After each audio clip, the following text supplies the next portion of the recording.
বিদ্যায়, শিক্ষায়, জ্ঞান, গরিমায়, শিক্ষায় এবং সংস্কৃতি ঝলমল করে উঠল। এই সুন্দর মানুষটির কাছ থেকে কিন্তু আমি অনেক পেয়েছি, কারণ তার সান্নিধ্য লাভ করেছিলাম আমি প্রায় সুদীর্ঘ 30 বছর। আমি যে বিদ্যালয়ের ছাত্র, সেই স্কুলে তিনি ছিলেন হেডমাস্টার।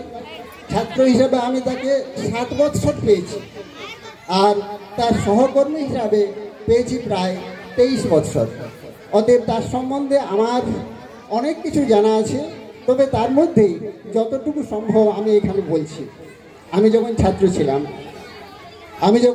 ছিলাম তখন তার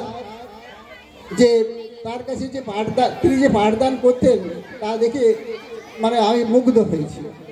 এমন সুন্দর তিনি ছিলেন গণিতের শিক্ষক।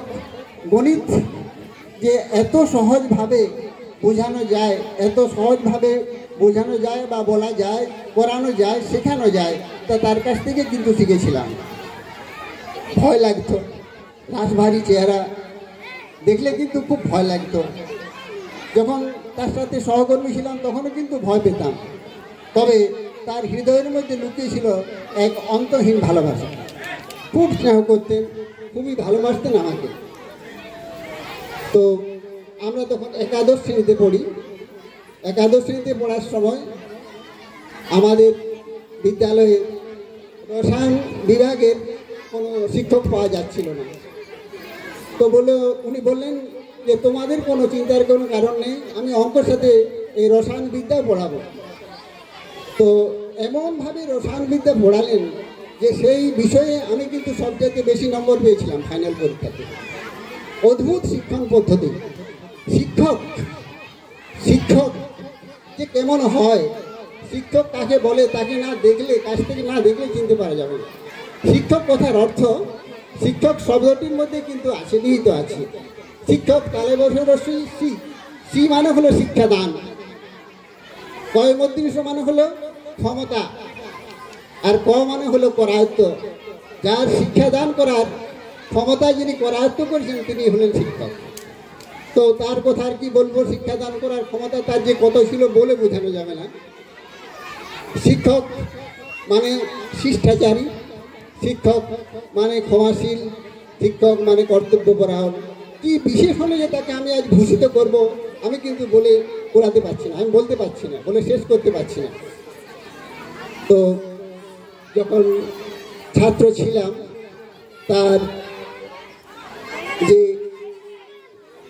পঠন পাঠন বা শিক্ষাদানের যে নিষ্ঠা ছিল তা দেখে অভিভূত হয়েছি। আবার যখন আমি তার সহকর্মী হিসাবে 1973 সালে এই চান্দ্রা হাই স্কুলে এলাম, তখন দেখলাম তার আরেক রূপ দেখতে পেলাম। তখন তিনি আমাদের হেডমাস্টার।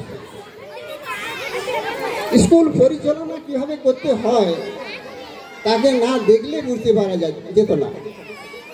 নির্দিষ্ট সময়ে স্কুলে আসা এবং নির্দিষ্ট সময়ে স্কুলে যাওয়া,